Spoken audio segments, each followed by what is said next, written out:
ಮಂಥರ ನನ್ನ ಸೌಖ್ಯವು ಹಾಗೆ ಹೇಳಿ. ನೀನೊಬ್ಬಳು ಸಂತೋಷ ಚಿತ್ತದಿಂದಿದ್ದರೆ ನಾನೆಲ್ಲರೂ ಸೌಖ್ಯ. ನನಗೇನಾಗಿರುವುದು? ನಾನು ಬಹಳ ಸೌಖ್ಯವಾಗಿರುವುದಿಲ್ಲ. ಅದರಲ್ಲಿ ಈಗಿನ ಮುಖಕಮಲವನ್ನು ನೋಡುತ್ತಿದ್ದರೆ ಯಾವುದೋ ಸಂತಾಪ ಸೂಚಿತವಾದ ವಾರ್ತೆಯನ್ನು ತಂದಂತಿರುವುದು. ನಿಜವಾಗಿ ನಿನಗೆ ಆ ವಿಚಾರವು ತಿಳಿಯಲ್ವಾ? ತಿಳಿದಿದ್ದರೆ ಹೇಳು ಎಂದು ನಿನ್ನನ್ನೇಕೆ ಕೇಳುತ್ತಿದ್ದೆ. ರಾಮನಿಗೆ ಪಟ್ಟಾಭಿಷೇಕವಾಗುವ ವಿಚಾರ, ಈ ವಿಚಾರ ತಿಳಿಯಲ್ವಾ? ಏನು ಹೇಳಿದೆ? ನನ್ನ ಸುಕುಮಾರನಾದ ಶ್ರೀರಾಮಚಂದ್ರನಿಗೆ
ಮಂಥರ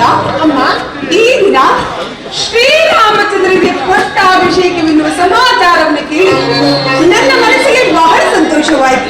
ಈ ಹಾರವನ್ನು ಸ್ವೀಕರಿಸು. ಇರಲಿ ಇರಲಿ. ಲೋಕದಲ್ಲಿ ಇಂತಹ ಸ್ತ್ರೀ ಇರುವರೆ ಸರ್ಪದ ಹೆಡೆಯನ್ನರನ್ನು ವಾಸಿಸುವ ಕಪ್ಪೆಯ ಹಾಗೆ ನನಗೆ ಉಂಟಾಗುವ ಹಾನಿಯನ್ನು ಲೆಕ್ಕಿಸದೆ ಏನು ಇಷ್ಟೊಂದು ಸಂತೋಷ ಪಡುತ್ತಿರುವುದು. ಅಮ್ಮ, ನಿನ್ನನ್ನು ನಾನು ಬಹಳ ನಿರಂಕಿಸ್ತನೆಂದು ತಿಳಿದಿದ್ದೆ. ಆದರೆ ಈಗ ನೋಡಿದರೆ ಏನನ್ನೂ ತೋರದವಳ ಹಾಗೆ ಕಾಣುತ್ತಿದೆ. ಚೆನ್ನಾಗಿ ಅನುಭವಿಸು. ಸಾಕು ಮಗನೇ. ಶ್ರೀರಾಮಚಂದ್ರನಿಗೆ ಪಟ್ಟಾಭಿಷೇಕವೆಂದು ನಾಡಿಗೆ ನಾಡೆ ಸಂತೋಷ ಪಡುತ್ತಿರುವಾಗ ಅವನು ನನ್ನ ಕುಮಾರ, ನನ್ನ ಮುದ್ದಿನ ಕುಮಾರನ ಪಟ್ಟಾಭಿಷೇಕವನ್ನು ಕೇಳಿ ನಾನು ಸಂತೋಷ ಪಡಬಾರದೇನೆ? ಇದೇನೇ ನಿನ್ನ ಮಾತುಗಳು ವಿಚಿತ್ರವಾಗಿರುವುದು? ಆ ಸವತಿ ಮಗನಾದ ರಾಮನಿಗೆ ಪಟ್ಟಾಭಿಷೇಕವಾಗುವ ಸಮಾಚಾರವನ್ನು ಕೇಳಿ ಇಷ್ಟೊಂದು ಸಂತೋಷ ಪಡುತ್ತಿರುವೆಯಲ್ಲ, ನಿನ್ನ ಅವಿವೇಕ ಬುದ್ಧಿಗೆ ನಿನಗೆ ನಾನೇನು ಹೇಳಲಿ? ಒಂದು ವೇಳೆ ನಿನ್ನ ಮಗನಾದ ಭರತನಿಗೇನಾದರೂ ಪಟ್ಟಾಭಿಷೇಕ ಮಾಡಿದ್ದರೆ ಈಗ ನನಗೆ ಪಾರವೆಂದಾಗುತ್ತಿತ್ತು. ಯೋಚಿಸಿ ನೋಡು. ಅಯ್ಯೋ ಮರಳೆ, ನಿನ್ನ ಅವಿವೇಕ ಬುದ್ಧಿಗೆ ನಾವೇನೆಂದು ಹೇಳಲು? ನನಗೆ ರಾಮನ ಬೇರೆ ಇಲ್ಲ, ಭರತನ ಬೇರೆ ಇಲ್ಲ. ಅದೆಲ್ಲರೂ ನನ್ನ ಮುತ್ತಿನ ಕಣ್ಮಣಿಗಳು. ಅದು ಅಲ್ಲದೆ ಶ್ರೀರಾಮಚಂದ್ರನು ತನ್ನ ಹೆತ್ತ ತಾಯಿಯಾದ ಕೌಸಲ್ಯಗಿದ್ದಲು ನನ್ನಲ್ಲಿ ಅತಿಯಾದ ಪ್ರೀತಿ ನಿಟ್ಟುವರು. ಅಯ್ಯೋ ಮರಳೆ, ಅದಕ್ಕೆ ನಿನಗೆ ಹುಚ್ಚನೆಂದು ಕರೆಯುವುದು. ಬೆನ್ನಗಿರುವುದೆಲ್ಲ ಹಾಲೆಂದು ನಂಬಿದ ನಿನ್ನ ಮರಣದಳಕ್ಕೆ ನಾನೇನೆಂದು ಹೇಳಲಿ? ನನ್ನ ಮಗನೇನಾದರೂ ರಾಜ್ಯಭಾರ ಮಾಡಬೇಕಿತ್ತು. ಅದಿರಲಿ, ಮಹಾರಾಜರು ಈ ವಿಚಾರವನ್ನು ನಿನಗೆ ತಿಳಿಸಿರಲಿಲ್ಲವೇ? ಇಲ್ಲವಲ್ಲ, ಈ ವಿಚಾರವನ್ನು ನಿನ್ನ ವಿನಃ ಮತ್ತಾರು ತಿಳಿಸಲಿಲ್ಲ. ಅದು ಅಲ್ಲದೆ ಭರತ ಶತ್ರುಘ್ನರು ಪಟ್ಟಣದ ಇಲ್ಲದಿರುವ ಸಮಯದಲ್ಲಿ ಈ ಪಟ್ಟಾಭಿಷೇಕದ ಸಮಾಚಾರವಾದರೂ ಏಕೆ ಬಂತು? ಹೌದಲ್ಲವೇ? ಹಾಗಾದರೆ ನನ್ನ ಪ್ರಾಣಪಾತರು ನನಗೆ ಮೋಸಗೈಯುತ್ತಿರುವರೆ? ಮಂತರ, ನೀವು ಹೇಳುತ್ತಿರುವುದು ಅದು ಸರಿ. ಶ್ರೀರಾಮಚಂದ್ರನಿಗೆ ಪಟ್ಟಾಭಿಷೇಕವಾದರೆ ನನಗಾಗುವ ತೊಂದರೆಯಾದರೂ ಏನೇ? ತೊಂದರೆ ಏನೆಂದು ಕೇಳುವೆ ಇಲ್ಲ ಕೈಕ. ರಾಮನಿಗೇನಾದರೂ ಪಟ್ಟಾಭಿಷೇಕವಾದರೆ ಭರತನು ಅವನಿಗೆ ಸೇವಕನಾಗಿದೆ. ನೀನು ಕೌಶಲ್ಯಗೆ ದಾಸಿಯಾಗಬೇಕಾಗುವುದು. ನಾನು ಕೌಸಲ್ಯ ದಾಸಿಯಾಗಬೇಕು? ದಾಸಿಯಾಗಬೇಕಾಗುವುದು. ದಾಸಿಯಾಗಬೇಕು ಅಂದರೆ ನನ್ನ ಪ್ರಾಣಕರ್ತರು ನನಗೆ ಯಾರನ್ನು ನಂಬಲಿ, ಯಾರನ್ನು ಬಿಡಲಿ, ನನಗೆ ಬೆಕ್ಕೆ ತೋರದಂತಾಗದು. ಮಂಥರ, ಈಗ ನಾನೇನು ಮಾಡಲಿ? ಅಮ್ಮ, ಹಿಂದೆ ದೇವಾಸುರರ ಯುದ್ಧದಲ್ಲಿ ನೀನು ಮಾಡಿದ ಸಾಹಸಕ್ಕೆ ಮೆಚ್ಚಿ ಮಹಾರಾಜರು 2 ವರಗಳನ್ನು ಕೊಟ್ಟಿದ್ದರಲ್ಲವೇ? ಆ ವರಗಳನ್ನು ಸಮಯ ಬಂದಾಗ ಕೇಳಿಕೊಳ್ಳುವುದಾಗಿ ನಾನೇ ತಿಳಿಸಿರುವೆನಲ್ಲ. ಆ ವರಗಳನ್ನು ಈಗ ಕೇಳಿಕೊ. ವರಗಳನ್ನು ಕೇಳಿಕೊಳ್ಳಬೇಕೆ? ಏನೆಂದು ಕೇಳಿಕೊಳ್ಳಲಿ? ಕೇಳಿಕೊಳ್ಳುವ ವಿಧಾನವೇ ನನಗೆ ತಿಳಿಯದಲ್ಲ. ಮೊದಲನೇ ವರಕ್ಕೆ ರಾಮನಿಗೆ ನಿಶ್ಚಿತವಾಗಿರುವ ಪಟ್ಟಾಭಿಷೇಕವನ್ನು ನಿಲ್ಲಿಸಿ ಈ ಕೋಸಲ ದೇಶದ ಪಟ್ಟಾಭಿಷೇಕವನ್ನು ನಿನ್ನ ಮಗನಾದ ಭರತನಿಗೆ ಪಟ್ಟಾಭಿಷೇಕ ಮಾಡಬೇಕೆಂದು ಕೇಳಿಕೊ. ಏನು ಹೇಳಿದೆ?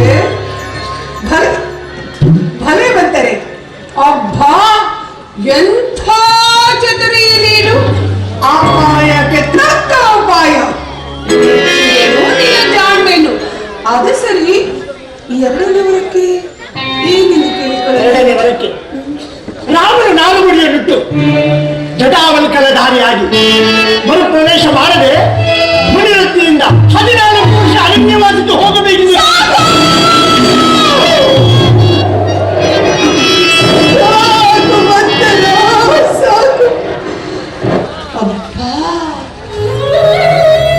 ಕೇಳಲು ಎಷ್ಟೊಂದು ಕಠೋರವಾಗಿರುವುದು. ಏನು ಹೇಳಿದೆ? ನನ್ನ ಮುತ್ತುತ್ತದೆ, ನನ್ನ ಚಿಕ್ಕಂದನ್ನು ಪಾಲನೆ ಮಾಡಿ ಆಟವಾಡಿಸಿ ಅಳಬೇಡ ಕಂದ, ಅಳಬೇಡ. ಅದು ನೋಡು, ಚಿಂದ ಮಾಮ ನಿನ್ನನ್ನೇ ನೋಡಿ ನಗುತ್ತಿರುವನು. ಒಂದೇ ಒಂದು ತುತ್ತು ಅನ್ನವನ್ನು ತಿನ್ನು ಕುಮಾರ ಎಂದು ತುತ್ತಲ್ಲಿಟ್ಟು ಬಾಚಿದದ್ದು ಮುತ್ತಲ್ಲಿಟ್ಟು ಪ್ರೀತಿ ಮಮತೆಗಳನ್ನು ಧಾರೆ ಎರೆದು ಅಕ್ಕರೆಯಿಂದ ಸಾಕಿ ಸಲಹಿದ ಕುಮಾರನನ್ನು ನಿಷ್ಕರ್ಮೆಯಿಂದ ಕಠೋರ ಹೃದಯರಾಗಿ ನೀನಲ್ಲದೆ ಮತ್ತಾರಾದರೂ ಇಂಥ ಮಾತುಗಳನ್ನು ನೋಡಿದರೆ ನಿನ್ನ ಮುಖ ನೋಡುವುದು ಸಹ ಪಾಪಕರ. ತೊಲಗು. ಅಮ್ಮ, ನನ್ನನ್ನು ದುರ್ಬುದ್ಧಿ ಅಲ್ಲ, ನಿನ್ನನ್ನು ಚಿಕ್ಕಂದಿನಿಂದಲೂ ಸಾಕಿ ಸಲಹಿದ ಅಭಿಮಾನದಿಂದ ಈ ರೀತಿ ಹೇಳುತ್ತಿದ್ದೇವೆ. ಭರತನು ನೀನು ಅವರಿಗೆ ಸೇವಕರಾಗಿರುವುದನ್ನು ಈ ಹಾಳು ಕಣ್ಣುಗಳಿಂದ ನಾನು ನೋಡಲಾರೆ. ನನ್ನನ್ನು ನಿನ್ನ ತಂದೆ ಪಟ್ಟಣಕ್ಕೆ ಕಳಿಸಿಬಿಡು, ನಾನು ಹೊರಟು ಬಿಡುತ್ತೇನೆ. ಮಂತರ ಹೇಳಿದ್ದು ನನ್ನ ಕುರಿತುಗಾಗಿರಲು ಸವತಿ ಮತ್ಸರ ಎಂಬುದು ಪ್ರಪಂಚದಲ್ಲಿ ಬಹಳ ನರ್ತಕರ. ನನ್ನ ಪ್ರಾಣಕಾಂತರೆ ನನ್ನ ಬಗ್ಗೆ ಯೋಚಿಸದೆ ಕೌಸಲ್ಯ ದಾಸನಾಗಿರುವಾಗ ನಾನೇಕೆ ಯೋಚಿಸಲಿ? ಆ ರಾಮನ ಬಗ್ಗೆ ನನಗೆ ನನ್ನ ಮಗ ಭರತನೇ ಮುಖ್ಯ. ಮಂತ್ರ ಕೋಪಿಸಿಕೊಳ್ಳಬೇಡವೇ. ಕೋಪ ಬಂದಿದೆ, ನಿನಗೂ ಕೋಪ ಬರುವುದೇ? ಇರಲಿ ಶಾಂತಿ. ಏನು ರಾಮನ ಮೇಲಿನ ಅತಿಯಾದ ಪ್ರೀತಿಯಿಂದ ಪಾಪ ನಿನ್ನನ್ನು ನಿಲ್ಲಿಸಿದೆ. ನೀನು ಹೇಳಿದಂತೆ ಕೇಳಿದ್ದೀನಿ. ಈಗ ನಾನೇನು ಮಾಡಲಿ? ಮಹಾರಾಜರು ಅಂತಃಪುರಕ್ಕೆ ಬರುವ ವೇಳೆಯಲ್ಲಿ ನೀವು ಎಂದಿನಂತೆ ಅಲಂಕೃತವಾಗಿ ಚಂದ್ರಶಾಲೆಯಲ್ಲಿ ಕುಳಿತಿರದೆ ಮಹಿಳಾಂಬರ ಧಾರಣೆಯಾಗಿ ಕ್ರೋಧಾಕಾರದಿಂದ ದುಃಖಿಸುತ್ತ ಆಭರಣಗಳು ನೆಲದ ಮೇಲೆ ಚೆಲ್ಲಾಪಿಲ್ಲಿಯಾಗಿ ಹರಿದು ನೀವು ಹಾಗೆ ಬೆಳಗಿರು. ಮಹಾರಾಜರು ಬಂದು ವ್ಯಾಕುಲ ಚಿತ್ತರಾಗಿ ನಿನ್ನ ಮನೋರಥವೇನೆಂಬುದನ್ನು ಅರಿಯದೆ ನಿನ್ನ ವಾಗ್ದಾನವನ್ನು ಈಡೇರಿಸಲು ಮುಂದೆ ಬರುವರು. ವೆಚ್ಚಣಗಳಲ್ಲಿ ರಾಮನ ಮೇಲೆ ಆಣೆ ಇಟ್ಟು ವಚನ ಕೊಟ್ಟು ನಡೆಸಿಕೊಡುತ್ತೇನೆ ನಂತರ ವಿವರಗಳನ್ನು ಕೇಳಿಕೊಳ್ಳಬೇಕು. ರಾಮನನ್ನು ತೊಲಗಿಸು, ಭರತನನ್ನು ಕರೆಯಿಸು. ಭರತನಿಗೆ ನಾನೆಲ್ಲ ತಾಯಿ, ನೀನು ತಾಯಿ. ಅವನ ಏಳಿಗೆಗಾಗಿ ಇಷ್ಟೊಂದು ಕಷ್ಟಪಡ್ತೀವಿ. ಊರಿನಲ್ಲಿ ನಿನ್ನಂತವಳು ಪಡೆದರೆ ಆ ಊರು ಉದ್ಧಾರವಾಗಿದೆ. ನನ್ನ ದಾಸಿ ರೀತಿ ಸ್ವೀಕರಿಸು. ಸರಿ, ನಾನು ಬರಲ್ಲ. ಹಾಗೆ ನಾಳೆ ಅಯೋಧ್ಯೆಯಲ್ಲಿ ಮತ್ತೊಂದು ಸಂಭ್ರಮಕ್ಕಾಗಿ ಕಾದಿರುವುದು. ಭರತನಿಗೆ ಪಟ್ಟಾಭಿಷೇಕವಾಗುವುದು ಇನ್ನೂ ನನಗರಿಯದು. ಆದರೆ ರಾಮನಿಗೆ ನಿಶ್ಚಿತವಾಗಿರುವ ಪಟ್ಟಾಭಿಷೇಕವೆಂದು ನಿಂತು ಹೋದ ಹಾಗೆ. ಮಹಾರಾಜರು ಈ ಮಾರ್ಗದಲ್ಲಿ ಬರ್ತಾರೆ, ನಾನು ಈ ಮಾರ್ಗದಲ್ಲಿ.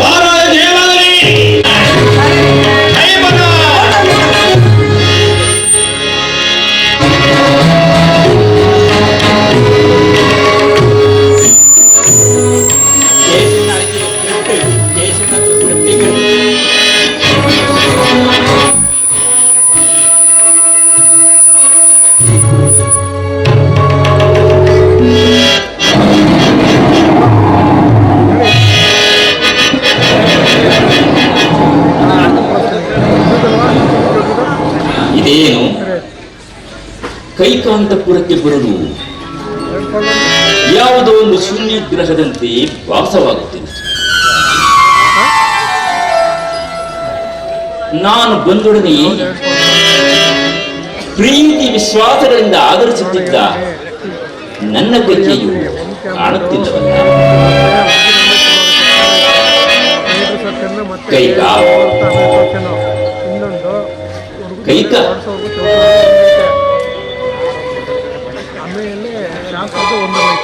ಕೈಕಾ ದೇವಿ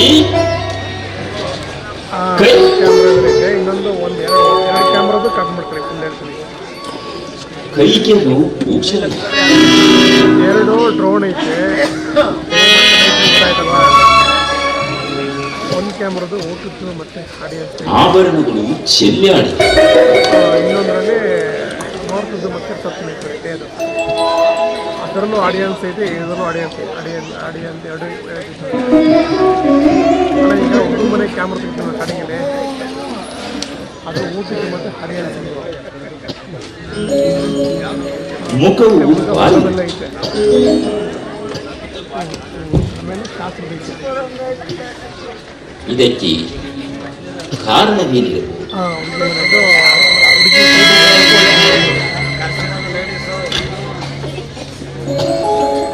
ಇರಲಿ, ವಿಚಾರಿಸುತ್ತಿ. ಕೈಕಾ ದೇವಿ, ದೇವಿ ಶ್ರೀರಾಮಚಂದ್ರನ ಪಟ್ಟಾಭಿಷೇಕದ ಈ ಶುಭ ಸಂದರ್ಭದಲ್ಲಿ ಸಂತೋಷವಾಗಿರುವುದನ್ನು ಬಿಟ್ಟು ಈ ರೀತಿ ಚಿಂತಾಕಾಂತಳಾಗಿರಲು ಕಾರಣವೇ? ನನ್ನಿಂದ ಏನಾದರೂ ಅಪಚಾರವಾಗಿರುತ್ತದೆ ಅಥವಾ ನಿನ್ನ ದಾಸಿಯಿಂದ ಏನಾದರೂ ವ್ಯತ್ಯಾಸವಾಗಿದೆ? ಮಾತನಾಡು ದೇವಿ, ಮಾತನಾಡುವುದಿಲ್ಲವೇ? ಕೋಪವೇ?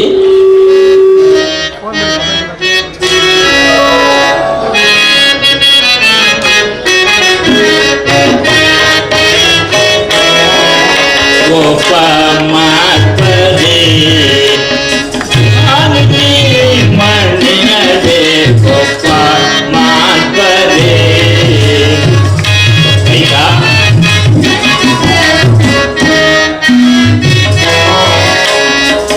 ಮಾಲಿನಿ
ಏನು ಕೈಕ ಹೀಗೆ ಹೇಳು.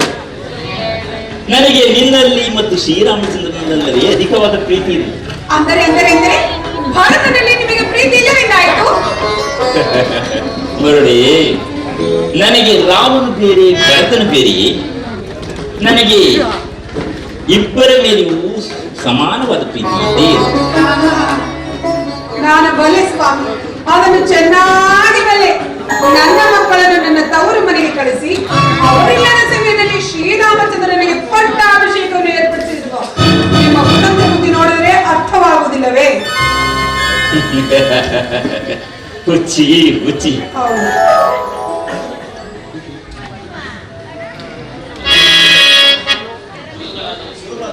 ಗುರುಗಳಾದ ವಸಿಷ್ಠ ಮಹರ್ಷಿಗಳು ನಿಶ್ಚಯಿಸಿದ ಶಿವ ಮತ್ತು ತ್ವರಿತವಾದ್ದರಿಂದ ಅವರಿಗೂ ಹೇಳಿ ಕಳಿಸಿದ್ದೇನೆ. ಭರತ ಶತ್ರುಘ್ನರು ಸಕಾಲದಲ್ಲಿ ಬರುವ ನಿರೀಕ್ಷೆಯೂ ಇದೆ.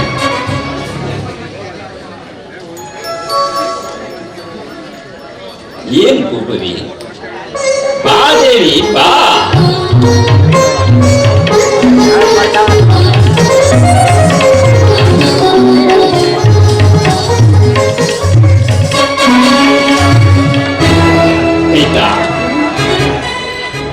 ಶ್ರೀರಾಮಚಂದ್ರನ ಪಟ್ಟಾಭಿಷೇಕದ ಈ ಶುಭ ಸಂದರ್ಭದಲ್ಲಿ ಸಂತೋಷವಾಗಿರುವುದನ್ನು ಬಿಟ್ಟು ಈ ರೀತಿ ಚಿಂತಾಕ್ರಾಂತರಾಗಿರಲು ಕಾರಣ ನಾನು ಏನೇ ಕೇಳಿದರೂ ನೆರವೇರಿಸಿಕೊಡುವಿರಾ?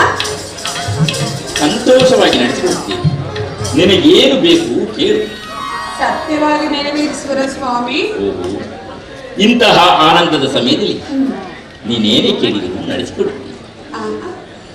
ಹಾಗಾದರೆ ಹಿಂದೆ ದೇವಾಸುರರ ಯುದ್ಧದಲ್ಲಿ ನಾನು ನಿಮಗೆ ಮಾಡಿದ ಸಹಾಯಕ್ಕೆ ಮೆಚ್ಚಿ ತಾವು 2 ವರಗಳನ್ನು ಕೊಟ್ಟಿದ್ದೀರಿ. ಹೌದು, ನನಗೆ ನೆನಪಿದೆ ದೇವಿ. ಆ ವರಗಳನ್ನು ಇದುವರೆಗೂ ನೆರವೇರಿಸಿಕೊಡ್ತೇನೆ.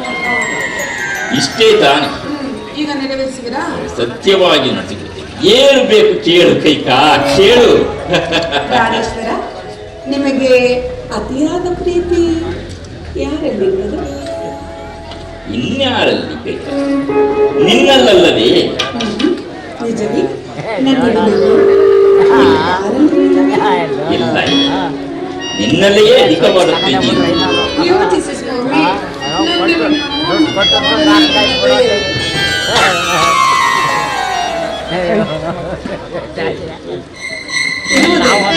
ಯಾರಲ್ಲಿ?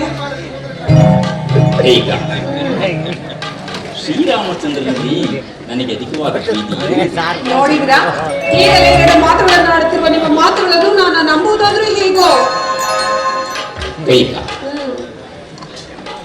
ನನ್ನಲ್ಲಿ ಪತ್ನಿ ಪ್ರೇಮ ಇರುವುದು ನಿನ್ನಲ್ಲಿ, ಪುತ್ರ ಪ್ರೇಮ ಇರುವುದು ಶ್ರೀರಾಮ. ಇದೆರಡಕ್ಕೂ ವ್ಯತ್ಯಾಸವಿಲ್ಲವೇ? ಸರಿ ಸರಿ. ಹಾಗಾದರೆ ನಿಮ್ಮ ಪ್ರೀತಿಯ ಪುತ್ರನಾದ ಶ್ರೀರಾಮನಾಡಿ ಹಾಗೂ ನನ್ನ ಮಾತನ್ನು ನೆರವೇರಿಸಿಕೊಡುತ್ತೇನೆ ಎಂದು ವಚನವನ್ನು ಬೇಡ ಕೈಕ. ಕಟ್ ಮಾಡಿ ಇದೇನು ಯಾವಾಗಲೂ ನನ್ನ ವಿಷಯದಲ್ಲಿ ದೀಕ್ಷಾಬದ್ಧನಾಗಿ ಕುಳಿತಿರುವ ಶ್ರೀರಾಮಚಂದ್ರನ ಪಟ್ಟಾಭಿಷೇಕ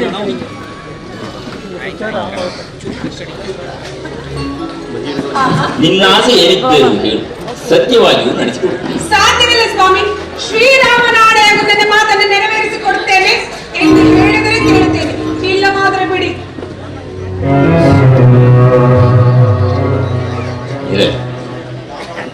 ಯಾವಾಗಲೂ ನನ್ನ ವಿಚಾರದಲ್ಲಿ ವಿರೋಧವನ್ನು ಆಚರಿಸದ ನೀನು ಇಂದು ಈ ರೀತಿ ಹಠ ಮಾಡ್ತಿರುವೆಯಲ್ಲ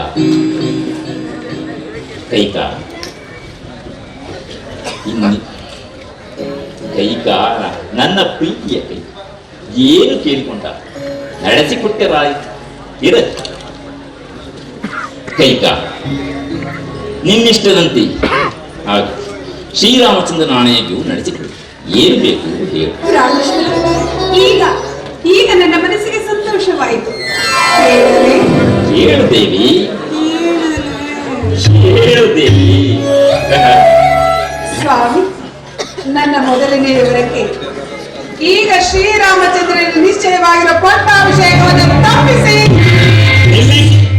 ನನ್ನ ಮಗ ಭರತನಿಗೆ ಪಟ್ಟಾಭಿಷೇಕವಾಗಬೇಕು. ಏನು ಕೈಕ ಹೀಗೆ ಹೇಳುತ್ತಿದ್ದೆ?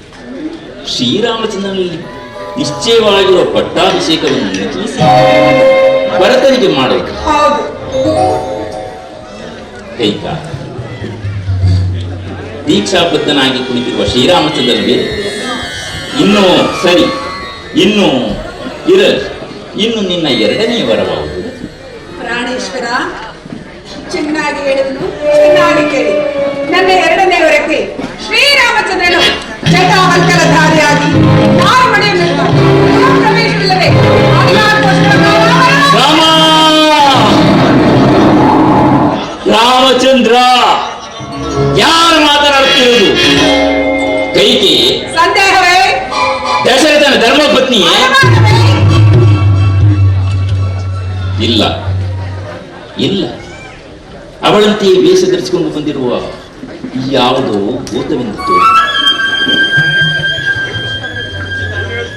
ಕೈಕ ಚಿತ್ತಭ್ರಮಣೆಯಿಂದ ಮನಸ್ಸು ಕೆಟ್ಟು ಸ್ಥಳಪಲ್ಲಟವಾಗಿ ಈ ದಿನ ಹೀಗೆ ಮಾತನಾಡುತ್ತೀನಿ. ಎಲ್ಲಿ ಈ ಭಾಷೆಯಲ್ಲಿ ನಿಂತು ಕೇಳು.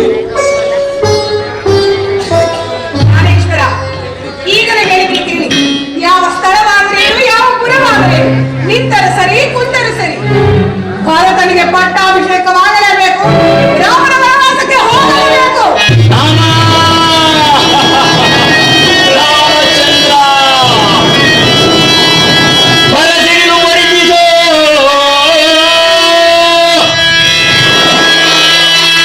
ಕಾನೂನ ಕವಿದಿದೋ. ವಚನದ ಮಾತಿಗೆ ಮಣಿದು ಮಗನ ಸೇರಿದಂತಾಯಿದೆ. ರಾಮ ರಾಮ ರಾಮಚಂದ್ರ.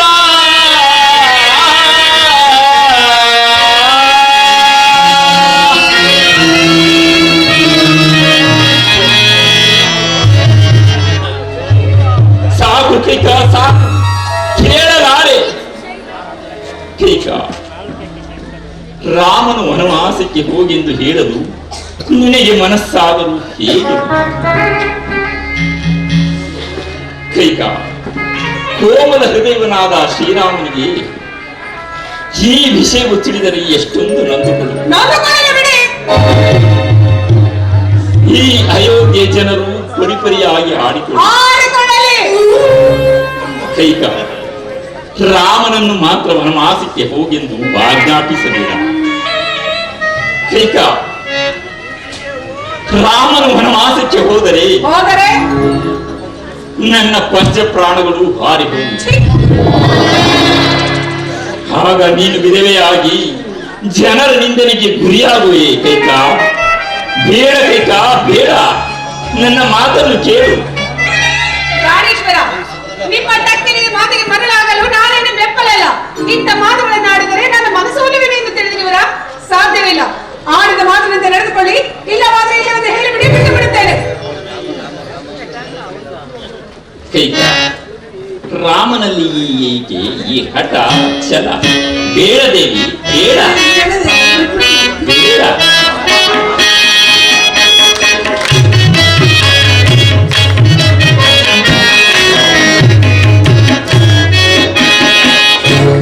ಛಲವು ರಾಮನಲ್ಲಿ ಬೇಡ, ನನ್ನನ್ನೇ ದಯದಿಂದ ನೋಡ.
ಕೈಕ,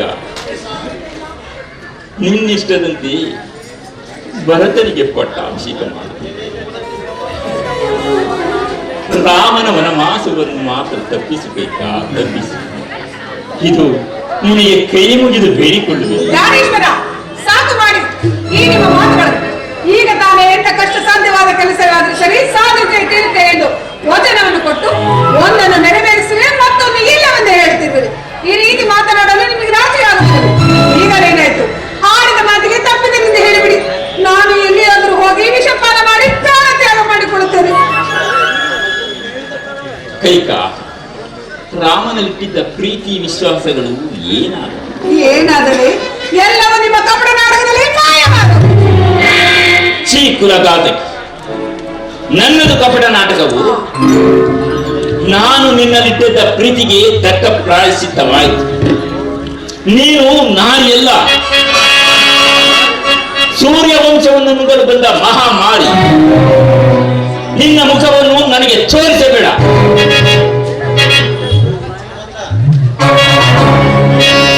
ಮಹಾರಾಜರಿಗೆ ಜಯವಾಗಲಿ, ಮಹಾರಾಜರಿಗೆ ಜಯವಾಗಲಿ. ಶ್ರೀರಾಮಚಂದ್ರನ ಪಟ್ಟಾಭಿಷೇಕಕ್ಕೆ ಎಲ್ಲವೂ ಸಿದ್ಧವಾಗಿವೆ. ವಸಿಷ್ಠ ಮಹರ್ಷಿಗಳು ಆಗಮಿಸುತ್ತೆಂದು ನಿರೀಕ್ಷಿಸುತ್ತಿರುವರು. ಸುಮಂತ್ರ, ಮಹಾರಾಜರು ಸಹ ಪಾಪ ಅದೇ ಯೋಚನೆಯಲ್ಲಿರುವರು. ನೀನು ಹೋಗಿ ರಾಮಚಂದ್ರನನ್ನು ಕರೆದುಕೊಂಡು ಬೇಡ ಕೈಕ, ಬೇಡ. ರಾಮನನ್ನು ಇಲ್ಲಿಗೆ ಬರ ಮಾಡಬೇಡ. ನಿನಗೆ ಕೈ ಮುಗಿದು ಬೇಡಿಕೊಳ್ಳ. ನೀವೇನೇ ಹೇಳಿದರೂ ನನ್ನ ಮನಸ್ಸು ಕರಗುವುದಿಲ್ಲ. ಭಾರತನಿಗೆ ಪಟ್ಟಾಭಿಷೇಕ, ರಾಮನಿಗೆ ವನವಾಸ, ಏನೋ ಶತಸಿದ್ಧ. ನನ್ನ ಅವಯವಗಳು ವಯೋಧರ್ಮವನ್ನು ಮರೆತು ಮೇರೆ ಮೀರಿ ಹೋಗುತ್ತಿದೆ. ಹಸ್ತವು ಶಸ್ತ್ರದ ಕಡೆಗೆ ನುಗ್ಗುತ್ತಿದೆ. ರಘುಕುಲ ವಂಶಘಾತಕಿಯಾದ ನಿನ್ನನ್ನು ಕ್ಷಣ ಮಾತ್ರವೂ ಈ ಭೂಮಿಯ ಮೇಲೆ ಇರಬಿಡಲಾರೆ.